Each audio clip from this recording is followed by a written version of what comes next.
Hi viewers, welcome to our channel. The America party ఇప్పుడు ఈ title అనేది ప్రపంచవ్యాప్తంగా కూడా ఫుల్ ట్రెండింగ్లోకి వచ్చేసింది. మాస్క్ పెట్టబోతున్న కొత్త పార్టీ పేరు ఇదే ఆల్రెడీ పెట్టేశాడు. ట్రంప్ని ఏ విధంగా అయినా దెబ్బతీసేందుకు మాస్క్ రాజకీయాల్లోకి వస్తున్నాడంటూ కూడా పోస్టులు అయితే చాలా మంది పెట్టేస్తున్నారు. మరి ది అమెరికా పార్టీ అమెరికన్ రాజకీయాల్లో ఏ స్థాయిలో ఇంపాక్ట్ చూపిస్తుంది? నిజంగా ఎలన్ మాస్క్ మరి కొత్త పార్టీ పెట్టబోతున్నాడా? రాజకీయాల్లోకి ఎంట్రీ కాబోతున్నాడా? మాస్క్ ని దెబ్బ కొట్టబోతున్నాడా? ఇప్పుడు దీని పట్ల చర్చ అయితే ప్రపంచవ్యాప్తంగా కూడా విస్తృత స్థాయిలో జరుగుతుంది. ఇప్పుడు దీనిపైనే డిస్కస్ చేయడానికి ప్రజెంట్ మనతో పాటు సీనియర్ జర్నలిస్ట్ అరవింద్ కొల్లి గారు ఉన్నారు. వారిని అడిగి తెలుసుకునే ప్రయత్నం అయితే చేద్దాం. సార్ నమస్కారం. సార్ ఆల్రెడీ వీళ్ళ మధ్య గొడవ ఎప్పటి నుంచో కూడా కొంతకాలం నుంచి కూడా నడుస్తుంది. మనం కూడా పలుమార్లు కొన్ని ఇంటర్వ్యూలు కూడా దీనిపైన చేశాము. ఇప్పుడు లేటెస్ట్గా చోటు చేసుకున్న పరిమాణం ఎలన్ మాస్క్ కొత్త పార్టీ పెట్టబోతున్నాడని తెలుస్తుంది. ది అమెరికా పార్టీని టైప్ కూడా పెట్టాడు. మరి పెడుతున్నాడా? ఇది ఏమన్నా ఇంపాక్ట్ చూపిస్తుందా ట్రంప్ పైన? అంటే రాజకీయ నాయకుడిగా పూర్తి స్థాయిలో రంగప్రవేశం చేయబోతున్నాడా అనే దానికి ఆయన వేసుకున్నటువంటి వ్యాపార మాస్క్ తీసేయబోతున్నాడనే విమర్శలు కూడా మాస్క్ మీద ఉన్నాయి. అయితే ఒకటి క్లియర్గా గమనించాల్సింది ఏంటంటే, అమెరికా అనే రాజకీయ వ్యవస్థ అనేది రెండు పార్టీల రాజకీయ వ్యవస్థగానే ఉంది.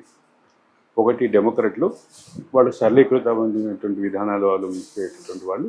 అదే సందర్భంలో రెండో పక్కన ఉన్నటువంటిది రిపబ్లికన్ ఆలోచన విధానం అంతా చాలా కఠినంగా ఉంటుంది. రిపబ్లిక్లు కొన్ని దేశాలకు వ్యతిరేకం, కొన్ని రకాలైనటువంటి సంస్కరణలకు వ్యతిరేకం అనేటువంటి ఈ రెండు చుట్టూ మాత్రమే రాజకీయం జరుగుతుంది.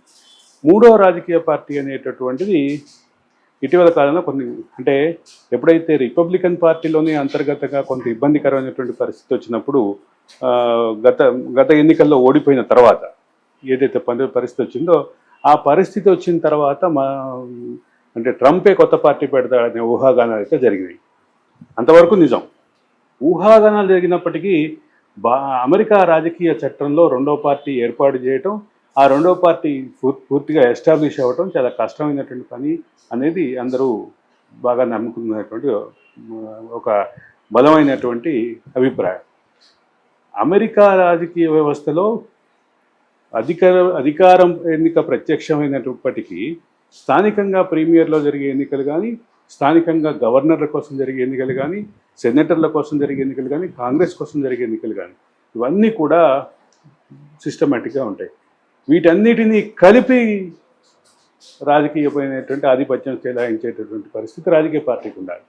రాజకీయ పార్టీ ఆ దశగా ఉండేటటువంటి పరిస్థితిలో ఉన్నటువంటి ప్రధానమైన అడ్డంకి ఏంటి? ఈ వ్యవస్థని మొత్తాన్ని కొత్తగా తయారు చేయాల్సి రావటం. కాబట్టి అది అవకాశం లేదు అని మొత్తం తోసిపుచ్చినటువంటి పరిస్థితి ఉంది. అయితే ఎలన్ మస్క్ ఒక ట్వీట్లో ఒక ట్వీట్ని రీట్వీట్ చేస్తున్నటువంటి సందర్భంగా ఎస్ అనే రీట్వీట్ చేసినట్టు, ఆ తర్వాత జరిగినటువంటి క్రమాలు, తర్వాత ఆయన రాజకీయ పార్టీ పేరు కూడా బయటపెట్టడం, రాజకీయ పార్టీ అవసరమా అనేటటువంటి భావాన్ని వ్యక్తం చేయటం. దీంతో పాటు ఇంతవరకు అమెరికన్ రాజకీయ వ్యవస్థలో పెద్దగా పట్టింపు అయినటువంటి ఒక సెగ్మెంట్, ఒక వ్యాస్ట్ సెగ్మెంట్, విస్తృతమైనటువంటి సమాజాన్ని ఎన్నికల ప్రక్రియలో రాజకీయంలోకి తీసుకురావాలి అనేటటువంటి ప్రయోగం చేయడానికి ఎలన్ మస్క్ సిద్ధంగా ఉన్నట్టుగా అనిపిస్తుంది. ఎలన్ మస్క్ మాటల్లో ఈ క్రమాన్ని ఒకసారి చెప్తాను. ఎస్ అన్న దానికి ఏంటి? ట్రంప్ని దింపి ఇంకో వ్యక్తిని, ఒక పార్టీని అధికారంలో తీసుకురావాల్సిన అవసరం ఉందా అని ఎవరో ఒక పోస్ట్ పెడితే దాన్ని ఎస్ అని రీట్వీట్ చేశారు. ఎవరు? మస్క్ రీట్వీట్ చేయడంతో ఆయన మనసులో ఉన్నటువంటి భావం బయటకు వచ్చింది. ఆ తర్వాత క్రమంలో విస్తృతంగా ఉన్నటువంటి మధ్యతరగతి కోసం, మధ్యతరగతి భావాల్ని ప్రతిబింబించేలా, హక్కుల్ని ప్రతిబింబించేలా, వాళ్ళ హక్కులని ప్రొటెక్ట్ చేసేలాగా, ఏదైతే వాళ్ళ డిమాండ్లు ప్రతిబింబించేలాగా, వాళ్ళ ఆకాంక్షల మేరకు ఒక పార్టీ రావాల్సిన అవసరం ఉంది అంటూ ఆయన ట్వీట్ చేశాడు. అంటే అమెరికన్ సిటిజన్స్ పార్టీ లాంటిది ఏదైనా ఒకటి అవసరమా అని చెప్పారు. తర్వాత లేటెస్ట్గా ఏంటంటే అమెరికన్ పార్టీ అనేటటువంటి దాన్ని పేరు బయటపెట్టి ట్వీట్ చేసినటువంటి పరిస్థితి ఉంది. గతంలో ఆయన రాజకీయ వ్యవస్థ పట్ల చేసినటువంటి ట్వీట్కి 56 లక్షల మంది రీట్వీట్ చేయటం.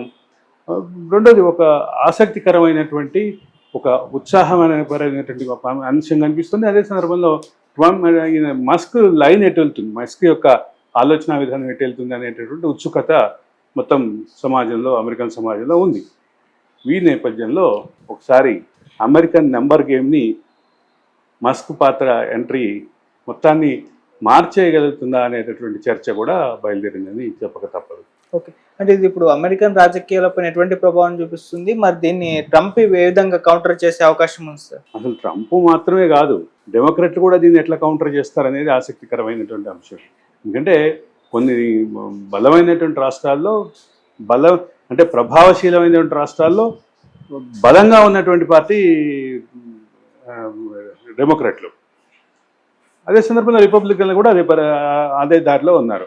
కాబట్టి అంటే నెక్స్ట్ అంటే ఉన్నటువంటి అగ్రనాయకత్వానికి ప్రత్యామ్నాయంగా ఉన్నటువంటి నాయకత్వం కూడా బలంగా రాష్ట్రాల నుంచి ఉంది.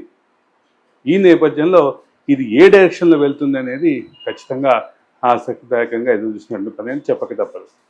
సార్, అంటే పార్టీ నిజంగా పెడుతున్నాడా, లేకుంటే ఏదో ట్విట్టర్లో పోల్ నిర్వహించే తర్వాత జస్ట్ ఇలా పెట్టేసి వదిలేస్తాడు, అంటే ఒక జస్ట్ అలా ఒక పెట్టేసి? మేజారిటీ అమెరికన్ల మనసులో ఉన్నటువంటి ప్రశ్న నువ్వు ఇప్పుడు అడిగావు.